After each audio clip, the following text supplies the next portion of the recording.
I'm Paul Allen from the Centre for Alternative Technology, which is like a living laboratory that's been experimenting with the relationship between humans and technology to get technology to work better for people, but within the limits of the planet. And I've come here to share what we've found over the research we've been doing over years with the delegates, with the NGOs, both inside and outside the negotiating hall.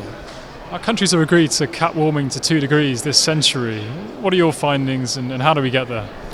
Well, if we're to really look at what we need to do to keep below 2 degrees C, in order that the majority world can have the carbon that we can safely burn to put in the infrastructure they urgently need, us long industrialised countries have to decarbonise much faster than current pledges. I mean, we're exploring with the Zero Carbon Britain model how Britain could set a lead in decarbonising, getting to zero emissions in 2 decades.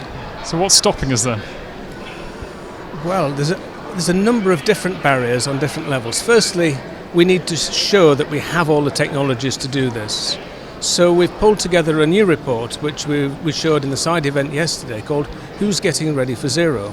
That pulls together 100 scenarios from different countries like Ethiopia, America, Australia, Morocco, that show rapid decarbonisation is possible with existing technologies. By pulling all that work together and making it accessible freely to download, people can click on the hot links and fly around the world and look at all these different scenarios to understand that we have all the technologies we need. It's actually a cultural and political barrier. Earlier this year, the Group of 7 made, some would say, a watershed declaration to decarbonise the global economy over the course of the century. How big was that, in your view? Well, it's an important step, and changing how millions of people live has all sorts of different barriers. There's economic barriers, there's psychology barriers, there's sociology barriers, but the cutting-edge thinking on all of that work tends to be siloed in different departments of universities in different disciplines.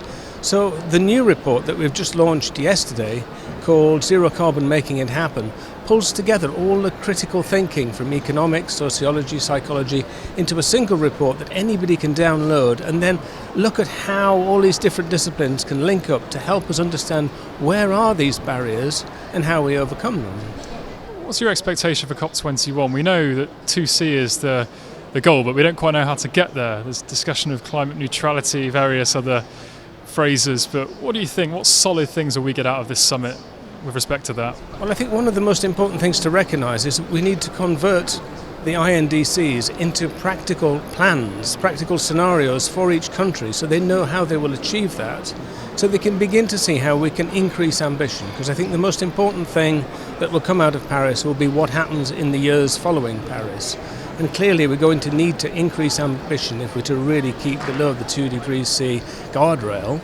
So modelling it, understanding it, how it works, is a way of helping make sure that the decisions we make today actually have a longer term focus. We don't lock ourselves into the wrong path by investing in more coal or investing in short-term decisions that actually prevent us reaching the long-term zero goal.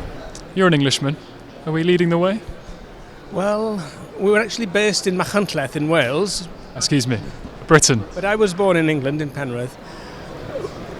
Britain has such a reputation of pioneering new things, culturally, technically, but what we tend to do is we don't actually capitalise on that. Britain has led the way in pioneering a lot of sustainability things, including a lot of offshore, but we're not actually building on that, we're not making it happen. We seem to be sort of actually retreating from that at the moment, which just seems to be the same old story of British ingenuity, British expertise lost because we're not driving it around the world. Paul, thanks ever so much.